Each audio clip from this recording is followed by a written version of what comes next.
पुरुषोत्तमं वन्दे पुरुषोत्तमं वन्दे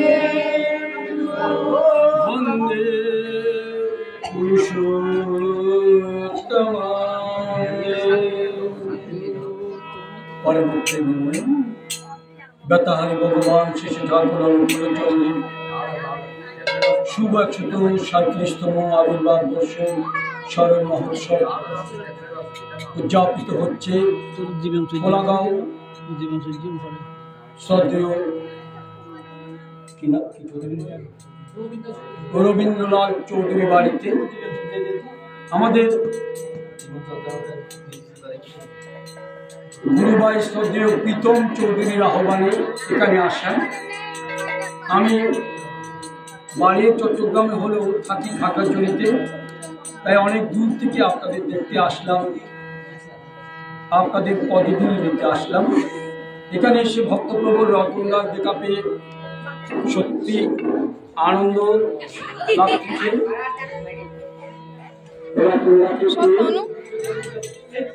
আমরা এখন শ্রী শ্রী ঠাকুরের সকাল থেকে বিভিন্ন মাঙ্গলিক অনুষ্ঠান চলছে। এখন শ্রী শ্রী ঠাকুরের গুণকীর্তনের কথা বলছি।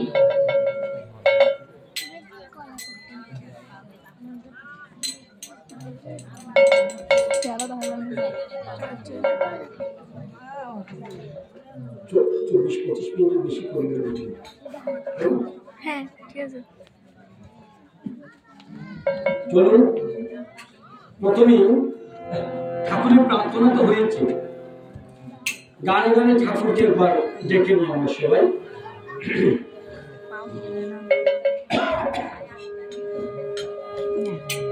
এসো হে দয়াল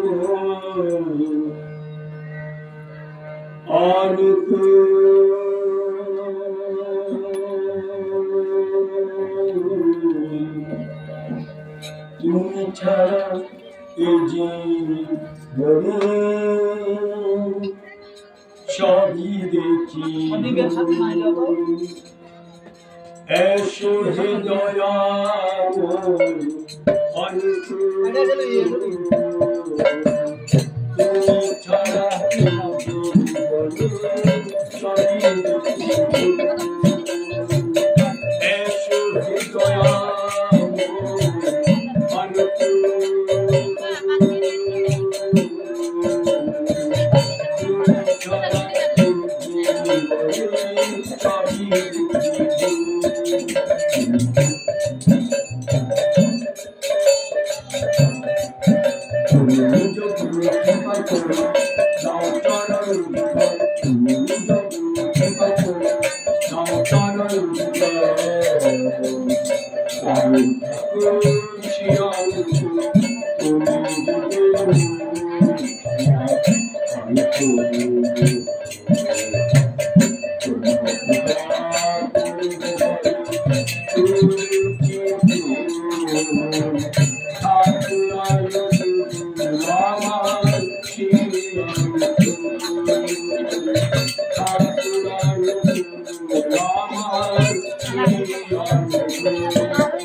সংসারে চলতে গেলেও দেখা যায় আমাদের আপনজনদের সাথে যখন চলি নিজের মনের অজান্তে মানুষকে ব্যথা দিতে হয়। ভগবান কোথায় বাস করেন? ভগবান এই মন্দিরে থাকেন? ভগবান কোন মসজিদে গির্জায় প্যাকোড়ায় বাস করেন? ভগবান বলছেন নারদ ঋষিকে উদ্দেশ্য করে, নাহম তিষ্ঠামি বৈকুণ্ঠী যোগল হৃদয় রহস্য মদ ভক্ত যত্র গায়ন্তি তত্র তিষ্ঠামি নারদ। ভগবান কোথায় বাস করেন? যেখানে আমার ভক্তরা আমার গুণকীর্তন করেন সেখানে আমি থাকি। আমি বৈকুণ্ঠেও থাকি না, যোগীদের হৃদয়েও থাকি না। কিন্তু তিনি আমার বলতেছেন ভক্তির হৃদয় ভগবানের বুঝখান। ভক্তির হৃদয়ে তিনি বাস করেন, মানুষের হৃদয়ে তিনি বাস করেন। মানুষের অন্তরে যদি আমরা ব্যথা দিই তাহলে ভগবান সে ব্যথা পায়। তাই সবসময় চেষ্টা করতে হবে আমার দ্বারা কোন ভক্ত কোন মানুষ যেন কষ্ট না পায়। এমনকি সংসারে চলতে গেলে স্বামী স্ত্রীর মধ্যেও অনেক সময় মনের অমিল হয়, ছেলের সাথে মা বাবার মনের অমিল হয়। তাতেও এমন ভাবে কথা কইতে হবে যাতে আমার বিপক্ষের মানুষটি কষ্ট না পায়। ঠাকুর বলতেছেন কথা কইবে ঘুরের মতো লেপটে রবে গায়ে। ভালো কথাও রুষ্ট হলে ঊর্ধ্ব পারে না।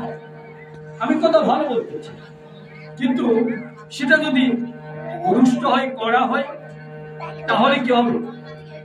সেটা উল্টো মানে দেয়। যেমন এখানে সবাই এসেছেন, সবাইকে নিমন্ত্রণ করা হয়েছে, মাইক দিয়ে নিমন্ত্রণ করা হয়েছে, বাড়িতে বাড়িতে গিয়ে নিমন্ত্রণ করা হয়েছে। প্রসাদ দেওয়ার সময় যদি একদম গর্জন করে বলে এই সবাই বসে নাও, তখন মানুষকে কথা বলছি কেন বলবে না? কিভাবে কথা বলছি? কথা বলতে হবে মিষ্টি। অনেকজন ভালো কথা বললেও খুব করাবে দেখো, মানুষকে কড়া কড়া কথা বলে, আসলে কড়া কথা বলছে, কিন্তু কথা বলার ঢঙ্গি হলো।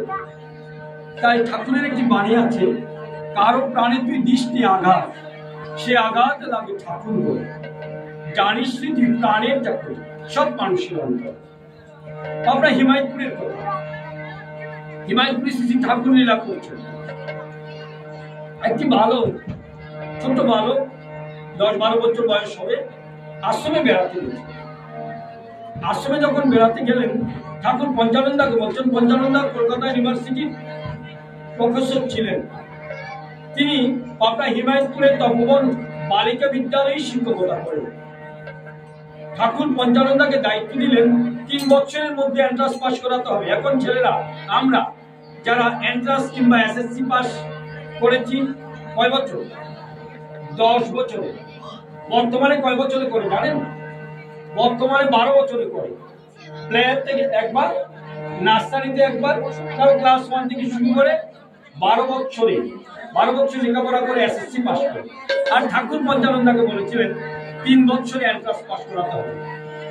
পঞ্চানন্দা পেরেছিলেন 3 বছরে এন্ট্রান্স পাস, এসএসসি পাস করাতে। ঠাকুর শিক্ষায় একটা বিপ্লব এনেছিলেন। আমরা আমাদের অযোগ্যতা, আমাদের অদক্ষতা, আমাদের অক্ষমতার কারণে ঠাকুরের এই দর্শন আমরা বিশ্বের মধ্যে ছড়িয়ে দিতে পারছি না বলে আমাদের এত কষ্ট। এখন একটা ছেলে মাস্টার্স পাস করতে করতে 25-26 বছর চলে যায়, সে চাকরি পেতে পেতে 30-35 বছর চলে যায়। সে কখন টাকা রোজগার করবে, কখন সংসার করবে, কখন তার ছেলে মানুষ করবে, হিমশিম পেয়ে যাচ্ছে। ঠাকুরের আদর্শ মোতাবেক আমরা তো এখন 5 বছরের ছেলেদেরকে স্কুলে পাঠাই। ঠাকুর বলতেছে যে 9 থেকে 12 বছরের দীক্ষার কাজ। দীক্ষা মানে দক্ষতা অর্জন করা। এই 9 থেকে 12 বছরের মধ্যে 9 বছরে স্কুলে পাঠাতে হবে, তার আগে নয়। 5 বছর বয়সে সে খেলার বয়স, সে কি বুঝে? 5 বছর বয়সের শিশু তার বইয়ের বোঝা টেনে নিয়ে যেতে পারে না, অভিভাবক তার বইয়ের বোঝা টেনে নিয়ে যেতে হয়। 9 বছরে স্কুলে পাঠাতে হবে। 9 থেকে 12 বছরে সে এসএসসি পাস করবে, এন্ট্রান্স পাস করবে, তারপর অনার্স কমপ্লিট করবে 1 বছরে, অনার্স করবে 1 বছরে, মাস্টার্স করবে। 15 বছরের মধ্যে সে বিসিএস দেবে। বিসিএস দেওয়ার পরে, ডক্টরেট করার পরে, এমফিল করার পরে 15-16 বছরের মধ্যে তারপর এবার 18 বছরে গিয়ে চাকরি হবে। তাহলে 18 বছরে যে ছেলের চাকরি হয়, 18 থেকে 25, 26, 28, 29 বছর পর্যন্ত 12 বছর যদি টাকা রোজগার করে, তাহলে সে স্বাবলম্বী 12 বছরে, ঠিক না? আবার 30 বছরে গিয়ে তার বিয়ে হলো, সে সংসারী হলো, তখন সে হেসে গেলে সংসার করতে পারবে, মনের আনন্দ। এখন ছেলেদেরকে আজকে চাকরি পেয়েছে, কালকে বিয়ে করিয়ে দিচ্ছে। সে নুন আনতে পান্তা পুরায়, মা বলে আমার জন্য এটা নিয়ে আয়, বউ বলে এটা নিয়ে আসো, বউ বলে অমুক দিন যাবো অমুক জায়গায়। তার চাকরির সাথে, বেতনের সাথে তার তুলনা পারে না। ঠাকুরের যে দর্শন 3 বছরে এন্ট্রান্স পাস, এই দর্শনটা যদি আমরা কাজে লাগাতে পারি, একদিন নিশ্চয়ই লাগবে। শিক্ষার যে বিপ্লব, একদিন এই বিপ্লব একদিন কাজে আসবে। ঠাকুর বলতে যে পৃথিবীতে আছে যত নগরাদি গ্রাম, সর্বত্র প্রচার হইবে এই স্বপ্ন। একদিন সমগ্র পৃথিবীময় ঠাকুরের এই আদর্শ প্রচার হবে, তখন মানুষ বুঝবে ঠাকুর কি নিয়ে এসেছেন। ঠাকুর এবার জঙ্গলের সন্ন্যাসী চাইনি, তিনি ঘরের সন্ন্যাসী চেয়েছেন। ঘরের দেবতাকে জানেন? আমি যখন কিছুক্ষণ আগে বলছিলাম, একজন মা এসে তার ছেলেকে, তার মেয়েকে বলছিল, এই শোন, তিনি কি বলতেছেন? ভগবানের সাথে কেউ কথা বলেছেন এখানে? ভগবানকে দেখেছেন কেউ? দেখেননি? বাবা দেখেননি? পূজা দেখেছেন? আপনি দেখেছেন ভগবান কোথায়? তিনি কথা বলেন? কথা বলেছেন? বলতে চাইলে বলে। বাহ, পূজা মার সাথে কথা বলে। কিন্তু অনেকে পূজা মার মধ্যে তো ভক্ত না, অনেকে তার সাথে কথা বলতে জানেন না, তার ভাষা বুঝেন না। কিন্তু ভগবান কি করেন? ভগবান আমাদের সৃষ্টি করেছেন, ভগবান আমাদের লালন পালন করেন, ভগবান আমাদের কি করেন? খাওয়ান। ভগবান আমাদের বিপদ আপদ থেকে রক্ষা করেন না? বিশ্বাস করেন মিকা? যিনি কথাই বলেন না, আমার ভাষাও বুঝেন না, উনি আমার সাথে কথা বলেন না, উনি আমাকে কিভাবে সৃষ্টি করলেন এটা আজব কথা মনে হচ্ছে। উনি আমাকে লালন পালন কি করে খাওয়ান? উনাকে প্রতিদিন আমি খাওয়া, ওনার সামনে প্রতিদিন গিয়ে গিয়ে আমি জল ফুল ফল আমি নিবেদন করি। ভগবান তো আমাকে দেয় না। তাই এই যে ঋত্বিক দাদারা বলে, বয়স্ক মানুষরা বলে, এটা আজব কথা হচ্ছে না? বিশ্বাস হয় এটা? বিশ্বাস হচ্ছে না? ভগবান আমাদের খাওয়ান, ভগবান আমাদের সৃষ্টি করেন, ভগবান আমাদের রক্ষা করেন। কে জানেন? ইসলাম ধর্মে বলে আখেরি খুদা জাহিরি খুদা। আখেরি খুদা হচ্ছে আল্লাহ, যাকে দেখা যায় না। আর জাহিরি খুদা, যিনি জাহির হয়েছেন আমার সামনে দৃশ্যমান, তিনি হচ্ছেন কে? আমাদের ধর্মে বলে, হিন্দু ধর্ম বলে সাক্ষাৎ ভগবান, আকাশের ভগবান আর সাক্ষাৎ ভগবান যাকে দেখা যায়। কাকে দেখা যায়? মা বাবাকে দেখা যায়। মা বাবাকে দেখা যায় না? মা বাবা আমাদের সৃষ্টি করেছেন। মা বাবা না হলে মা বাবা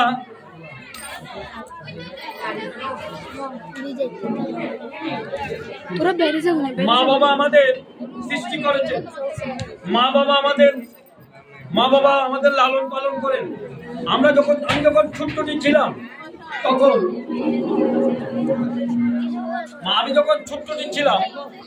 আমি বুঝতাম না আগুনে হাত দিলে আমার হাত পোড়া যাবে। মা বাবা বুঝতেন, মা বাবা দৌড়ে গিয়ে আমাকে রক্ষা করেছেন। তাহলে মা বাবাই হচ্ছে ভগবান। ঠাকুর বলতে যে মাতৃভক্তি অটুট যত, সেই চেলে হয় কৃতি তত। পিতায় শ্রদ্ধা মায়ের টান, সেই চেলে হয় সাম্য প্রাণ। আর মায়েরা এখানে যারা বিয়ে হয়েছে, যারা আয়স্তি মা আছে, তাদের উদ্দেশ্য বলছে। বেশিরভাগ মায়েরা আছে, তাই মায়েদের কথা বলছে। আপনাদের ভগবানকে জানেন? মা বাবার ছেড়ে তো চলে এসেছেন আয়স্তি মায়েরা স্বামীর বাড়িতে। আপনাদের ভগবান কে? মায়েরা বলেন, একজন বলেন, মা আপনি বলেন, ভগবান কে? ভগবান শ্রীকৃষ্ণ। হ্যাঁ, কে? স্বামী। একটা হাততালি দেন মার জন্য। পতি পরম গুরু, পতি পরম গুরু। ভগবানকে যদি একটু কমও রাখেন, ভগবানকে যদি পূজা নাও দেন, পূজার আরতি নাও করেন, প্রার্থনা নাও করেন, যদি স্বামীকে সেবা দিতে পারেন, পতিব্রতা রমণীদের সংসারে অশান্তি আসে না, দুঃখ কষ্ট আসে না। পতি মনোবৃত্তি অনুসারণী হয়ে চলা, স্বামীর মনোবৃত্তি অনুসারণী হয়ে চলা হচ্ছে পত্নীর ধর্ম। মায়েদেরকে বলা হয় অর্ধাঙ্গিনী, সহধর্মিনী। মায়েরা ধর্মকর্ম বেশি করা লাগবে না যদি স্বামীকে খুশি করতে পারে। তাই যাদের বিয়ে হয়নি মেয়েরা, ততক্ষণ পর্যন্ত মা বাবার অধীনস্থ হয়ে চলতে হবে।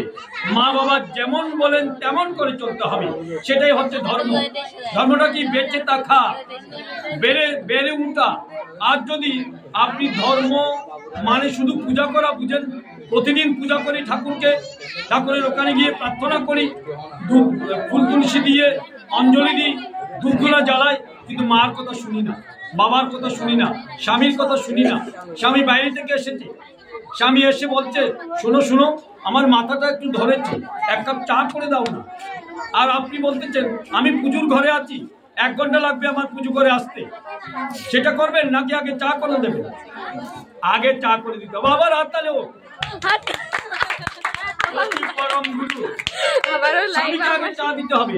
আমি শেষ করে দেব। একটা পতিব্রতা মা ছিলেন, স্বামী সেবা করতেন, আর কিছু করতেন না, আর বিশেষ পূজা পাঠ করতেন না। একজন সন্ন্যাসী গভীর জঙ্গলে তিনি সাধনা করতেন।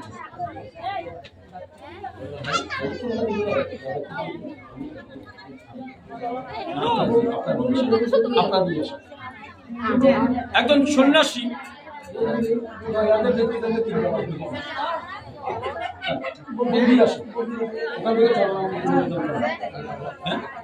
আচ্ছা, আমি শেষ করে দিলে তারপর বুক নিবেদন করবো। কেমন? বেশিক্ষণ করবো না। একটা সন্ন্যাসী গোবিন্দ করে সাধনা করছে। এখন একদম গভীর ধ্যানে নিমগ্ন হয়েছেন তিনি, ধ্যান করতেছেন, অনেকদিন ধ্যান করেছেন। ধ্যান করার পরে সে তার মধ্যে একটা শক্তি অনুভব করতেছে, জ্যোতি দর্শন হচ্ছে, শব্দ শ্রবণ হচ্ছে, অনেক কিছু হচ্ছে। একদিন ওই গাছের মগডালে একটি পাখি বসেছে। পাখি বসে তার চিরাচরিত নিয়মে সে মল ত্যাগ করেছে। মল পড়লো সন্ন্যাসীর গায়ে, আর সন্ন্যাসীর ধ্যান ভেঙে গেছে। ধ্যান ভেঙে সন্ন্যাসী পাখির দিকে একদম রোষাগ্ন দৃষ্টিতে তাকাচ্ছে। তাকার উপরে চোখ থেকে অগ্নি বিচ্ছুরিত হয়ে আগুন নিয়ে পাখির গায়ে ধরে গেল। পাখি ধপাস করে নিচে পেয়ে পড়ে বশীভূত হয়ে গেল। সন্ন্যাসী ঠাকুর মনে মনে ভাবছেন, আমার তো খুব শক্তি সঞ্চয় হয়েছে, আমার দৃষ্টি থেকে আগুন বিচ্ছুরিত হচ্ছে। তিনি উঠে গেলেন ধ্যান থেকে। ধ্যান থেকে উঠেই তিনি নগরে নগরে ভগবানের নাম প্রচার করতেছেন, ভিক্ষা করতেছেন। ভিক্ষা করে করে নাম প্রচার করেন, ভিক্ষা করে করে নিজের উদরান্ন গ্রহণ করেন আর নাম প্রচার করতেছেন। এক বাড়িতে, ওই পতিব্রতা মায়ের বাড়িতে তিনি ভিক্ষা চাইতে গেলেন। ভিক্ষাং দেহি ভগবতী, ভিক্ষা দাও মা। তখন মা ভিক্ষা দিতে যাবেন, ভিক্ষার পাত্র খুঁজে নিয়ে ওখানে চাল তরি তরকারি নেবেন, এমন সময় মায়ের স্বামী এসেছে। তখন ভিক্ষা পাত্রটা রেখে মায়ের স্বামীর কাঁধ থেকে গামছা কাপড় নামিয়ে স্বামীকে স্নান করার জন্য জল ঠিক করে দিলেন। স্বামী স্নান করে আসলেন, তখন স্বামীকে সেবা দিলেন, স্বামীকে অন্ন ব্যঞ্জন দিয়ে স্বামীকে বাতাস করে করে স্বামীকে অন্ন ব্যঞ্জন ভোগ লাগালেন, নিবেদন করলেন, খাওয়ালেন। খাওয়ানোর পর এবার স্বামী ঘুমোতে গেলেন। স্বামীকে ঘুম পাড়িয়ে একটু মাথাটা টিপে দিয়ে, গা টিপে দিয়ে, পা টিপে দিয়ে স্বামীকে ঘুম পাড়ালেন। স্বামী যখন ঘুমিয়ে গেল তখন মনে পড়লো সন্ন্যাসী ঠাকুর এসেছিল আমার, সন্ন্যাসী ঠাকুরকে তো ভিক্ষা দেওয়া হয়নি। তখন দৌড়ে এবার ভিক্ষা পাত্র নিয়ে সন্ন্যাসী ঠাকুরকে দিতে যাচ্ছে। সন্ন্যাসী ঠাকুরকে যখন ভিক্ষা দিতে গেলেন, সন্ন্যাসী ঠাকুর একদম রোষাগ্ন দৃষ্টিতে ওই মায়ের দিকে তাকাচ্ছে। ওই আগুন, ওই চোখের আগুনে পাখি যেভাবে পুড়েছিল সেরকম দৃষ্টিতে তাকাচ্ছে। তখন সন্ন্যাসী ঠাকুরের দিকে ওইরকম তাকানো দেখে পতিব্রতা মা বলতেছেন, সন্ন্যাসী ঠাকুর, আপনি কিন্তু শক্তি সঞ্চয় করেছিলেন,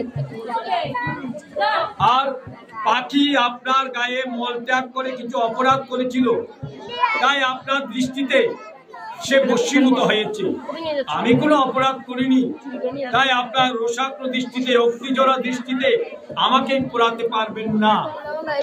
তখন সন্ন্যাসী ঠাকুর বলছেন, মা, আমি জঙ্গলে পাখি বশীভূত করেছি, তুমি জানলে কি করে? বলছে, আমি তা জানি না, এটা আমার মনের মধ্যে আসলো, আমি আপনাকে বললাম। আমার গুরুদেব তাকে পাশের ধর্মনগরে, সেখানে ধর্মব্যাদ নাম ওনার কাছে যান, উনি আপনাকে বলতে পারেন। তিনি এখানে আর ভিক্ষা নিলেন না, তিনি ধর্মনগরে ছুটলেন, মিথিলা ধর্মনগরে গিয়ে সেখানে খুঁজতেছেন ধর্মব্যাদ কোথায় থাকেন। ধর্মব্যাদ মানে যিনি মাংস বিক্রি করেন, যিনি পশুর মাংস বিক্রি করেন তাদেরকে ব্যাদ বলা, ওনার নাম ধর্মব্যাদ। এখন উনি বাজারে মাংস বিক্রি করতেছেন, অনেকে দেখিয়ে দিলেন ওখানে ওনার দোকান। বাজারে গেলেন, দেখতেছেন ওখানে বাজারে প্রচুর ভিড়। ওনার দোকানে সঠিক ওজন পাওয়া যায়, ভালো মাংস পাওয়া যায় বলে সবাই সেই দোকানে গিয়ে ভিড় করে মাংস কিনতেছেন। এখানে আরেকটা শিক্ষা, সেটি হচ্ছে কি, সৎ ও শ্রেষ্ঠ আসতে যার উন্নতি হয় অবাধ তার। সৎ এবং শ্রেষ্ঠ যদি থাকে, যদি সৎ থাকে, তার উন্নতি হয়। যে তিনি সঠিক ওজন দেয়, ভালো মাংস দেয়, তাই তার দোকানে তাড়াতাড়ি মাল বিক্রি হয়ে যায়।